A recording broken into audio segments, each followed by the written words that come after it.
मंडळी रोटी घाटात आता मी आहे वारकऱ्यांसोबतच काही इथले जे पंचक्रोशीतील भाविक भक्त असतात ते सुद्धा या वारीला पाटस ते उंडवडी दरम्यान चालत जात असतात। असेच काही वारकरी काही महिला भगिनी आपल्यासोबत आहेत, तर त्यांचे काय अनुभव आहेत आणि कसे वारीत जातात या संदर्भात आपण त्यांच्याशीच बोलूयात। काय अनुभव आहे तुमचे, कुठून कुठपर्यंत जात असतात? आम्ही इथून पाटस ते उंडवडी। पाटस ते उंडवडी। आम्ही कोल्हापूर ते देहू ते पंढरपूर पायीवारी 5 ते 6 वर्षाला करत आहे। तरी ह्या सोहळ्यामध्ये एक पाहुणा घरी आला तर त्याची व्यवस्था होऊ शकत नाही, पण देवाच्या कृपेने या लाखो भक्तांची सेवा, पाणी असो, नाश्ता असो, जेवण असो, अगदी राहायची सोय असो, ही अगदी उत्तमरित्या होत आहे। त्यामुळं भक्तांना अशी वारी महिनाभर असली तरी कमी वाटेल।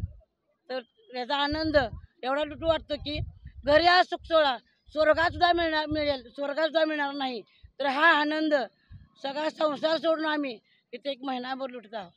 बघा म्हणजे भाविक असे व्यक्त करतात की याला स्वर्गाचं स्वरूप या सोहळ्याला त्यांनी दिलेलं आहे। आपल्यासोबत अजून काही भाविक आहेत, काय सांगाल? काय भावना? हा सोहळा इतका मस्त आहे ना, असा सोहळा कुठे भेटणार बी नाही। आणि 2 शहरामध्ये आणि 2 नागरीमध्ये आणि पाटस ते पंढरपूरपर्यंत उंडवडीचा हा सोहळा आहे ना, खूपच बघण्यासारखा। आणि पाटसमध्ये हा वाटी घाटामध्ये खूपच सोहळा बघण्यासारखा आणि रथाचा बी खूप सोहळा मस्त आहे। मृदंग आज हिंदीमध्ये मृदंग ठीक आहे।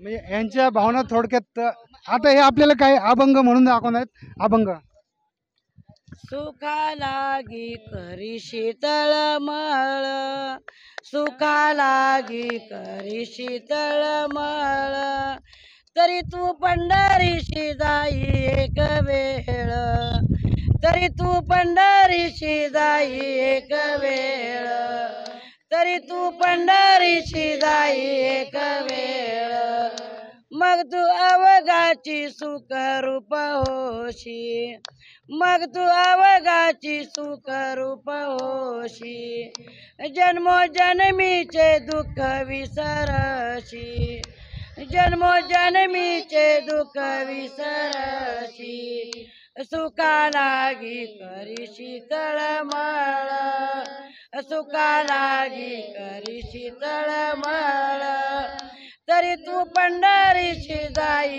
एक वेळ, तरी तू पंढरीशी जाई एक वेळ। मंडळी असे भाविक भक्त जे काही कमी अंतरावर सुद्धा चालणारे असतात, तर यांनाही हा सुख सोहळा अनुभवण्याचा योग येतो। रवी देसाई, दौंड। अशाच नवनवीन बातम्यांसाठी टॉक इंडिया न्यूज चॅनलला लाईक, शेअर आणि सबस्क्राईब करा।